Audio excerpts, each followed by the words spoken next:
تو پوری دنیا پر اسلام نے آ کر بہت بڑا احسان کیا ہے۔ اسلام نے دنیا کے رہنے والوں کو، دنیا کے باشندوں کو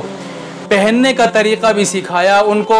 غلامی سے آزادی دلائی، ان کو کھانے پینے کا سلیقہ بھی سکھایا، ان کو اتحاد، محبت اور بھائی چارگی بھی سکھلائی، اور لوگوں کے درمیان میں جو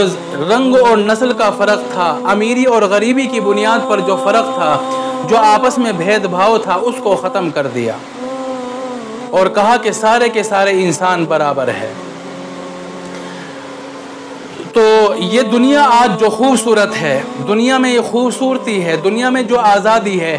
یہ صرف اور صرف اسلام کی وجہ سے ہے، مسلمانوں کی وجہ سے ہے۔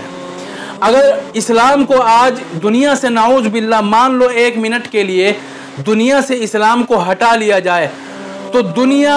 دوبارہ پھر اسی جاہلیت کے دور میں چلی جائے گی، اندھیرے دور میں چلی جائے گی،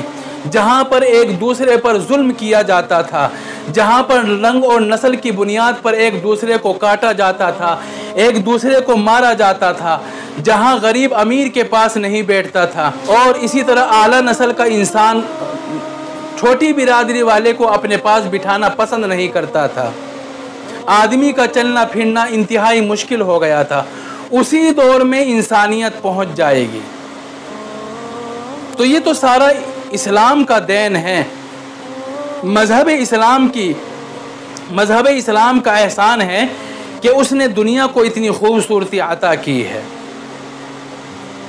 اگر آپ سوچ رہے ہوں کہ بھائی اگر اسلام نے دنیا کو ترقی دی، دنیا کو جینے کا سلیقہ سکھایا، تو اسلام تو حضور اکرم صلی اللہ علیہ وسلم آنے سے پہلے بھی تھا، تو دنیا کی ترقی پہلے کیوں نہیں ہو گئی؟ اسلام آنے کے بعد ہی دنیا کی ترقی کیوں ہوئی؟ اسلام تو حضرت آدم سے شروع ہوا، اس کے بعد تقریباً 1.25 لاکھ سے کم زیادہ انبیاء کرام دنیا میں تشریف لائے، تو اس وقت بھی تو اسلام تھا، تو اس سے پہلے اسلام کی وجہ سے دنیا میں ترقی کیوں نہیں ہوئی؟ ابھی ترقی کیوں ہوئی؟ اس کا جواب یہ ہے کہ دیکھو، پہلے انبیاء کرام جو دنیا میں تشریف لاتے تھے، ان کو صرف تبلیغ کا حکم تھا کہ لوگوں کو سمجھاؤ، لوگوں کو بتلاؤ، لوگوں کو دین کی طرف دعوت دو۔ لیکن محمد عربی صلی اللہ علیہ وسلم کو دعوت کے ساتھ ساتھ یہ بھی حکم تھا کہ آپ طاقت کے زور پر، اپنی طاقت کے زور پر اس برائی کو اور فساد کو ختم کر دو۔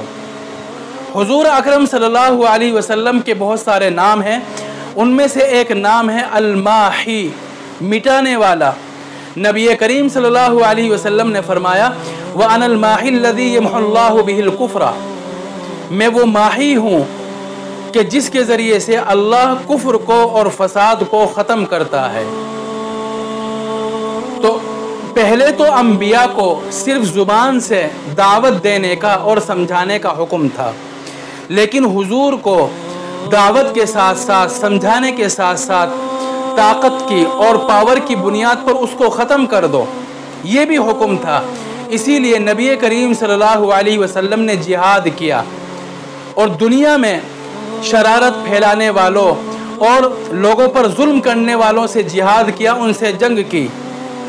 جہاں نبی کریم صلی اللہ علیہ وسلم نے دیکھا کہ یہاں انسانوں کو آزادی نہیں، یہاں انسانوں پر ظلم کیا جاتا ہے، ان سے بھاری ٹیکس وصول کیا جاتا ہے، یہاں لوگوں کو غلام بنا کر رکھا جاتا ہے،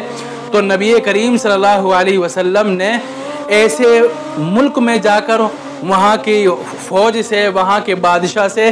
جنگ کی، اور وہاں کی بادشاہت کو، جو ظالم حکومت ہوا کرتی تھی، اس کو ختم کیا، وہاں پر لوگوں کو آزادی دلائی، لوگوں کو انصاف دلایا، ان کے اوپر سے ظلم کو ختم کیا۔